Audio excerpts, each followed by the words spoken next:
friends. Well, we're going to talk about the despicable duo again for a few minutes. I'll just say that Harry and his wife refuse to go away. And I said they are like they are the left versus the right in a microcosm. You know, in the whole world we're suffering from problems with the terrible left trying to destroy the normal people of the world. And then here, like we have, Harry and Meghan, represent the terrible left. They are trying to destroy the British royal family, which is the most traditional institution in the world. So it's a very, very apt analogy. Therefore, they haven't done that much lately. But I was still watching my favorite people, Taz, and of course there's Lady C. She does so many videos and does such a brilliant job of commenting on all their antics. Why, lately I was watching the one about the cartoon picking on the royal family, and I said, this just doesn't let up.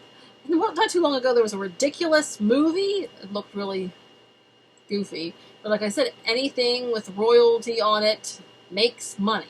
So that's what they're cashing in on. And I was watching Taz, according to Taz, her video on analyzing Meghan's comedy birthday video, which was kind of random.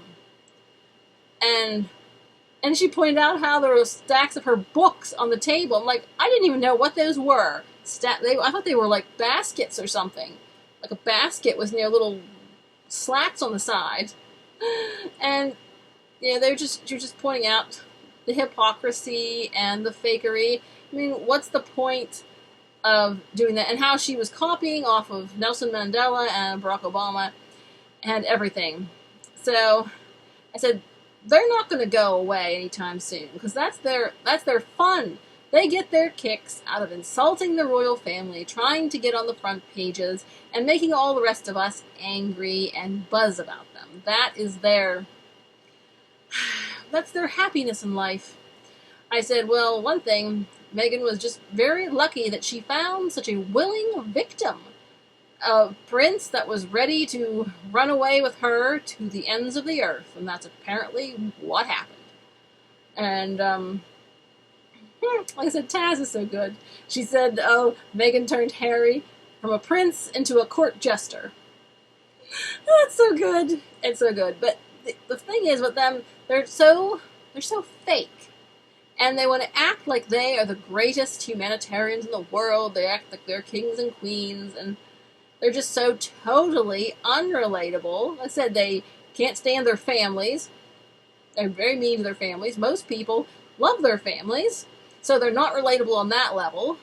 He was a prince, and she was a showgirl, prince and showgirl, and so they're not really relatable on that level.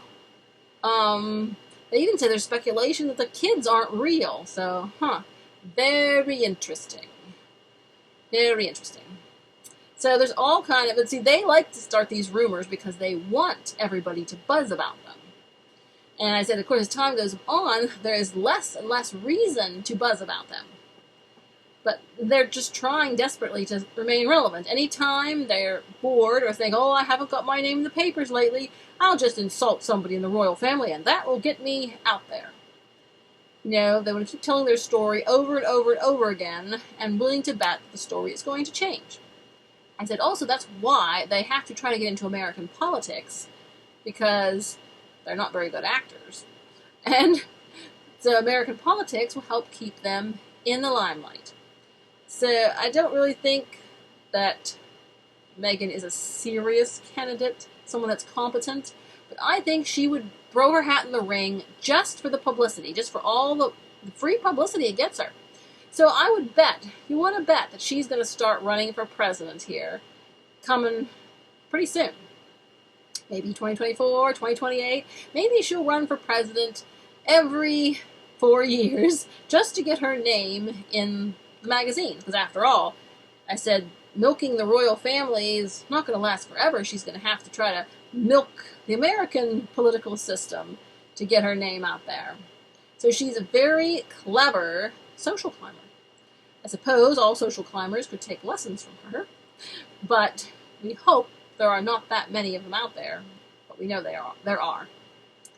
So anyway, we try not to give them too much attention. At least I try not to give them too much attention. I mean, I do enjoy listening to all the commentaries the other ladies do.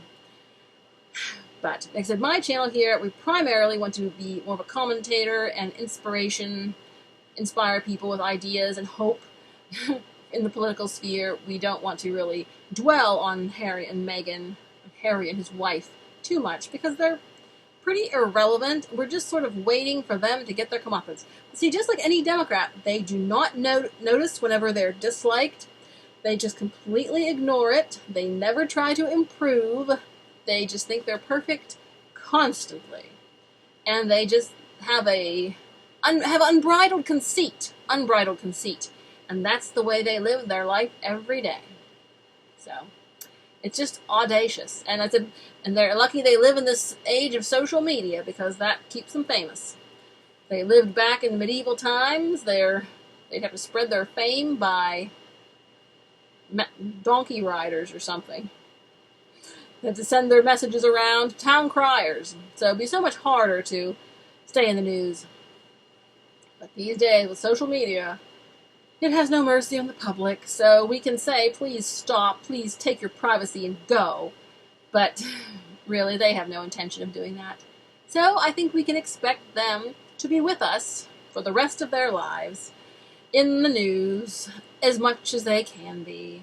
So, and that's why all the people who have channels critiquing them and criticizing them for the hypocrites they are will make a tidy living for the rest of their lives too. So, it's definitely a crazy story, but it's a soap opera, a real-life soap opera that we watch with dislike, disinterest. At the same time, we're just waiting for the comeuppance. Someday, it will come back to bite them. Okay. Take care, everyone. Let freedom ring.